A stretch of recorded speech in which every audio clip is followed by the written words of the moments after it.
अभी खामोशी है, फिर एक शोर आएगा। अभी कुत्तों का दौर है, फिर सेक्युलरिज्म का दौर आएगा। अगर वो अपराधी हैं तो अनुराग ठाकुर क्या है, जिन्होंने खुलेआम अनाप शनाप पर बोला, यदि नरसिम्हानंद सरस्वती क्या है, उसके बाद ये अनहरा जो हॉस्पिटल में एडमिट है रामभद्राचार्य, ये क्या है। ये मोदी जी चरण स्पर्श आसाराम के भी करते थे, वो भी इनके गुरु थे। जैसे गुरु वैसे चेला, लिप पोत के भैया ढेला। राम मंदिर योगी जी को और एसटीएफ चीफ को उड़ाने की धमकी देने वाले जो मुस्लिम नाम से अपना फर्जी ईमेल आईडी बना करके डाले थे, वो पकड़े गए तो एक ब्राह्मण निकला, एक ठाकुर निकला। जयंत चौधरी पूरे जाट हलैंड के ठेकेदार नहीं हैं, ये कभी भी चौधरी चरण सिंह नहीं हो सकते हैं। इनकी कहानी वही है, जहाँ देखें थारा परात वहीं बिता में सारी रात।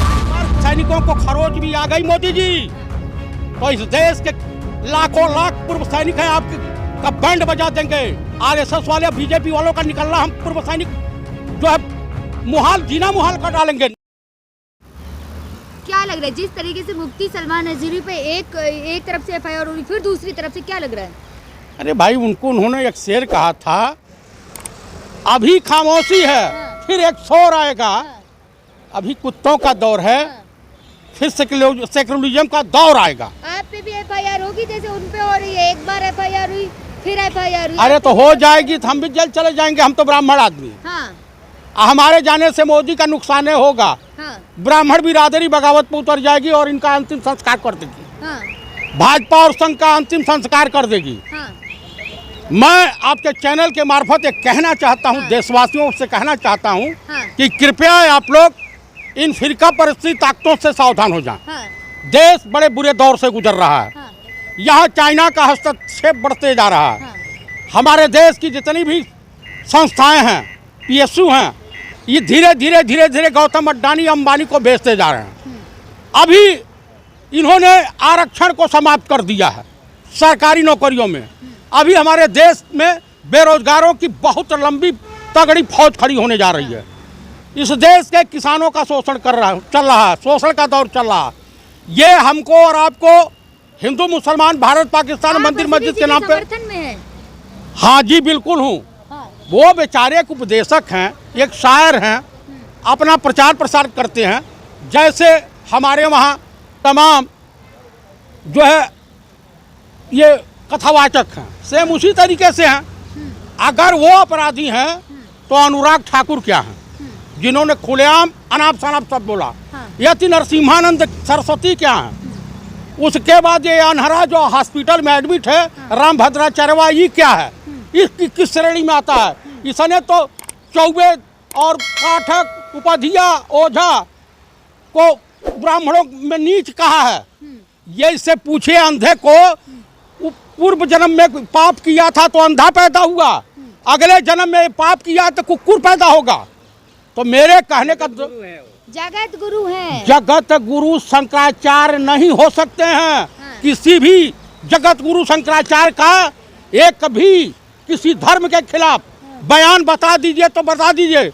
आप सुनिए, जगत गुरु है, मोदी जी उनके चरण स्पर्श करते हैं। हाँ, ये मोदी जी चरण स्पर्श आसाराम के भी करते थे। हाँ। वो भी इनके गुरु थे। हाँ। जैसे गुरु वैसे चेला। हाँ। लिप पोत के भैया ढेला। गुजरात में एक के बाद एक केस हो रहा है, एक बेल हो रही है, केस हो रहा है अंधेरी पे। भाई सरकार अभी तुम्हारी है। हाँ। तुम ही मुंसिफ। हाँ। तुम ही सब कुछ हो। मैं जानता हूं कि कसूर मेरा ही निकलेगा। लेकिन वो पार्लियामेंट में जो अभी एक सांसद ने बीजेपी का क्या बोला था, उसको कुछ नहीं हुआ। हाँ, रमेश बिजूड़ी के ऊपर नहीं होगा। ब्रिजभूषण के खिलाफ कोई कार्रवाई नहीं की जाएगी।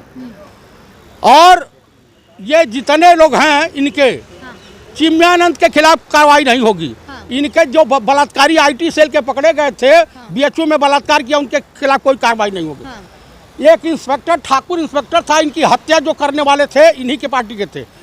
राम मंदिर योगी जी को और एसटीएफ चीफ को उड़ाने की धमकी देने वाले जो मुस्लिम नाम से अपना फर्जी ईमेल आईडी बना करके डाले थे, वो पकड़े गए तो एक ब्राह्मण निकला, एक ठाकुर निकला। जो इनका गोहत्या पे भी तो अभी गो हत्या में, गो कसी कराने में बजरंग दल के लोग गिरफ्तार हुए हैं। तो ये जितने भी इनका काम है, आरएसएस वालों का, बजरंग दल वालों का, बीजेपी वालों का, ये सिर्फ दंगे फसाद कराते हैं। जैसे आप देखा है कि हल्द्वानी में जो घटना हुई, हाँ। पुलिस खुद पब्लिक के ऊपर पत्थर फेंकना चालू की, पत्थर लेके आई थी और पुलिस पत्थर लेके आई थी। और वहाँ की सरकार दंगे फसाद कराना चाहती है, क्योंकि यूपी में दंगे फसाद हो नहीं सकते हैं। इसलिए यूपी और उत्तराखंड के बॉर्डर पे ये साजिश रची गई कि पूरे हिंदी बेल्ट में ये चुनाव हिंदू मुसलमान के बीच हो। लेकिन हिंदू और मुसलमान ये समझ चुके हैं, चाहे उनके घर का नौजवान हो या हमारे घर का नौजवान हो, हिंदुओं का नौजवान हो जो बेरोजगार हैं, बेरोजगारी से पीड़ित हैं बच्चे, उसके खिलाफ मोदी सरकार कोई भी जारी नहीं करने जा रही। योगी सर देखा निकलता कि रजा आए थे अपनी अरेस्टिंग देने बरेली में, किस तरीके से पुलिस ने सब सारे हालात काबू में लिए। देखिए, योगी का बुलडोजर है ना, बुलडोजर फुलडोजर कुछ नहीं, भी किसान आंदोलन 72 घंटे का समय है। हाँ। और मैं किसान के तमाम यूनियन के नेताओं से अनुरोध करूंगा, कृपया आप लोग टिकट बंधु जैसे भाजपा एजेंटों से सावधान रहें। हाँ। ये आपके आंदोलन को बेच देगा, ये आंदोलन बेचने वाला है। जाटों के गुस्से की ताप इतनी गर्म थी। लेकिन अब जाट तो भाजपा के साथ है, जैन चौधरी बीजेपी में है, चले गए। जैन चौधरी पूरे जाटलैंड के ठेकेदार नहीं हैं। हाँ। ये कभी भी चौधरी चरण सिंह नहीं हो सकते हैं। हाँ। इनकी कहानी वही है, जहाँ देखें थारा परात वहीं बितावे सारी रात। आप ये घबराहट बताती है कि भाजपा की चूल हिल चुकी है। 400 पार बता रहे 400 पार हड़बड़ाहट में इनकी जुबान लड़खड़ा रही है। हमको लगता है दिनों में भी टानी को निकले नहीं नाते हैं। जुबान नहीं लड़खड़ा रही, मजबूत हो रहे। जैन चौधरी चले गए, नीतीश कुमार चले गए, भाजपा और मजबूत होगी ना। आप काले अध्याय में, काले अक्षरों में नाम लिखा जाएगा पलटू राम का। हाँ। ये आदमी नीतीश ऐसा सगा नहीं जिसने हर दल को ठगा नहीं।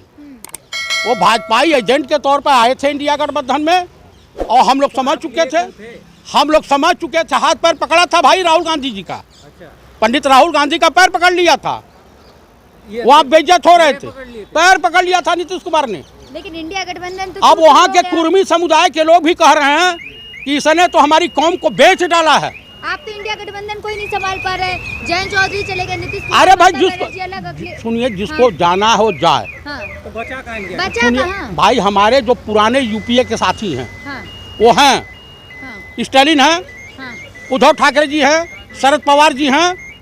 शरद पवार की पार्टी भी चली गई। अरे कहीं कुछ नहीं, 48 में से जो 23 सीट जीते थे बीजेपी वाले, अब 3 के लाले पड़ जाएंगे। पहले चुनाव चिन्ह भी चला गया। अरे चुनाव चिन्ह जाने दीजिए, इमरान खान को देखे पाकिस्तान में, हाँ। बैठ तक जेल में बंद कर दिया था।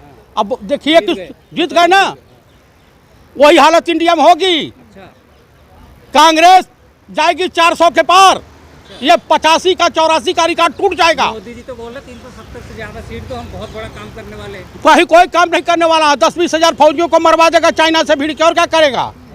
और कफन पे वोट मांगेगा। इस देश की जनता, इस बार सैनिकों को खरोच भी आ गई मोदी जी। हाँ। तो इस देश के लाखों लाख पूर्व सैनिक हैं, आपके का बैंड बजा देंगे। आरएसएस वाले, बीजेपी वालों का निकलना, हम पूर्व सैनिक जो है मुहाल, जीना मुहाल कर डालेंगे। निकलना घर से मुश्किल हो जाएगा। अगर हमारे सैनिक बंधुओं के साथ कुछ हुआ, पुलवामा जैसी घटना हुई, तो ये जान लीजिए कि इस देश का सैनिक चूड़ियां नहीं पहनता है।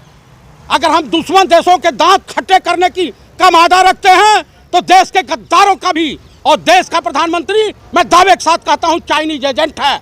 आरएसएस चाइना के एजेंट के तौर पे काम करती है।